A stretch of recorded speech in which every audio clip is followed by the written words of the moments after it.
नमस्कार साथियों, मैं नवीन कुमार और आज हम बात करने जा रहे हैं हरियाणा की एक ऐसी विधानसभा सीट के बारे में जहां की जनता ने हरियाणा के चुनावी रिवाजों को फॉलो करते हुए हरियाणा के एक और वित्त मंत्री को चुनावी मैदान में पटखनी दी है। दरअसल हम बात कर रहे हैं हरियाणा की लोहारू विधानसभा सीट की, भिवानी जिले की एक महत्वपूर्ण विधानसभा सीट जिसके सहारे बीजेपी ये कोशिश कर रही थी कि हरियाणा के इस जाट बहुल इलाके में, इस यहाँ पर किसान बहुल इलाके में जेपी दलाल के सहारे बड़ी राजनीति को साध सके और सभी सीटों पर एक अच्छा खासा वोट बैंक हासिल करके सभी सीटें विजयी वो यहाँ पर हो सके। लेकिन ऐसा नहीं हो पाया। हालांकि इसके अलावा जो अन्य विधानसभा सीटें थी वहां पर बीजेपी पार्टी हैवी रही, बीजेपी को जीत मुकम्मल हुई, लेकिन इस लोहारू विधानसभा सीट पर बीजेपी और जेपी दलाल को हार का सामना करना पड़ा और इसके कारणों के बारे में जरूर बात करेंगे। उससे पहले बात कर लेते हैं यहाँ पर जीत का क्या कुछ कारण रहा, क्यों जीते यहाँ पर राजवीर फटिया कांग्रेस पार्टी की तरफ से, क्यों यहाँ पर उनको इतना बड़ा जन समर्थन मिला, क्या कुछ खासियत रही उनकी, किस तरह से उन्होंने अपने चुनाव को लिया। तो इसमें सबसे पहले बात जानने वाली ये है कि यहाँ पर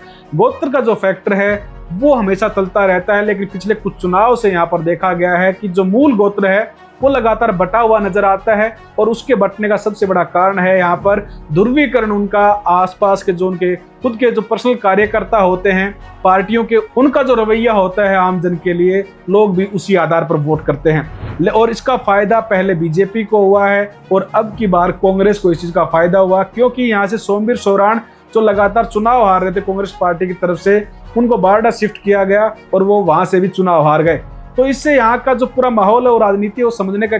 प्रयास जरूर किया जा सकता है, लेकिन यहाँ की राजनीति को समझना वास्तव में मुश्किल है। अगर बात करें राजवीर फटिया की जीत की, तो वो एक समाज सेवी, साथ ही साथ एक बिजनेसमैन, और उनके बारे में लोगों का ये सोचना है कि जो व्यक्ति अपनी जेब से बिना पावर में रहे, बिना कोई विधायक का पद लिए इतने सारे सामाजिक काम करवा सकता है, लड़कियों के लिए फ्री एजुकेशन कर सकता है, फ्री बसेस चलवा सकता है, वो कितना यहाँ पर कारगर सिद्ध होगा अगर वो पावर में होता है, अगर वो विधायक होगा। और इस चीज के बारे में हम बार बार जिक्र करते रहते हैं अपनी वीडियोस में कि यहाँ पर राजवीर फटिया, जैसे हमने चुनाव से पहले कुछ यहाँ पर दौरे किए और लोगों से जब बातचीत की और कुछ वीडियोस हमने बनाए तो इस बात का जिक्र जरूर था कि राजवीर फटिया को लड़कियों के वोट बैंक का सबसे बड़ा फायदा मिल सकता है। और हुआ भी कुछ ऐसा ही लग रहा है कि यहाँ पर जो 1000 से कम वोट यहाँ से जीत पर उनको हासिल हुई है, उसमें कहीं ना कहीं यहाँ पर लड़कियों का सबसे बड़ा योगदान है और उसकी वजह से उनको जीत हासिल हुई है। और अब दूसरी छवि के बारे में बात कर लेते हैं। राजवीर फटिया जो लगातार यहाँ पर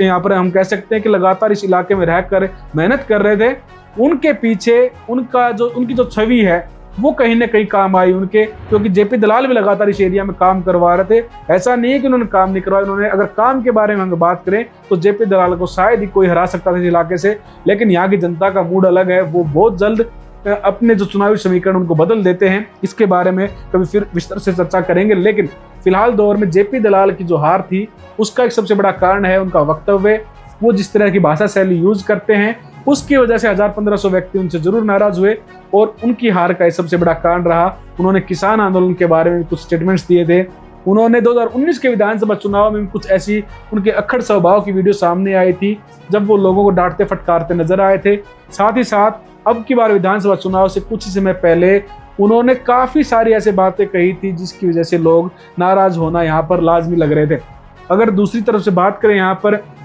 कैंपेनिंग की, तो यहाँ पर जेपी दलाल जी की तरफ से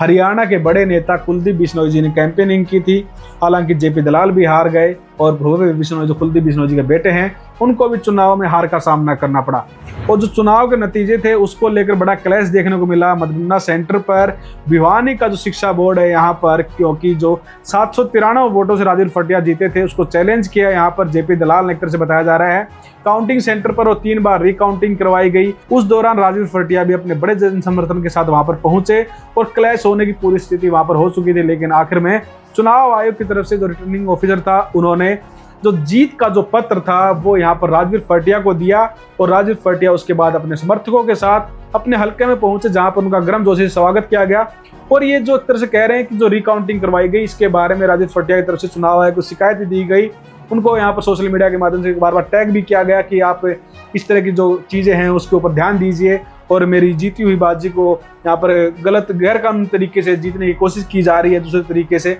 तो इसका पूरा यहाँ पर एक तरह से हम कह सकते हैं पूरा क्लैश देखने को मिला। लेकिन अंत में यहाँ पर कांग्रेस पार्टी ने हरियाणा की भिवानी जिले की 4 में से 1 विधानसभा सीट पर जीत हासिल करने में जो यहाँ पर हम कह सकते हैं कि सफलता हासिल की, और इसके ऊपर जो कहा जा रहा है कि राजीव फटिया की छवि तो काम आई, साथ ही साथ दीपेंद्र सिंह हुड्डा के इलाके में जो यहाँ पर हम कह सकते हैं कि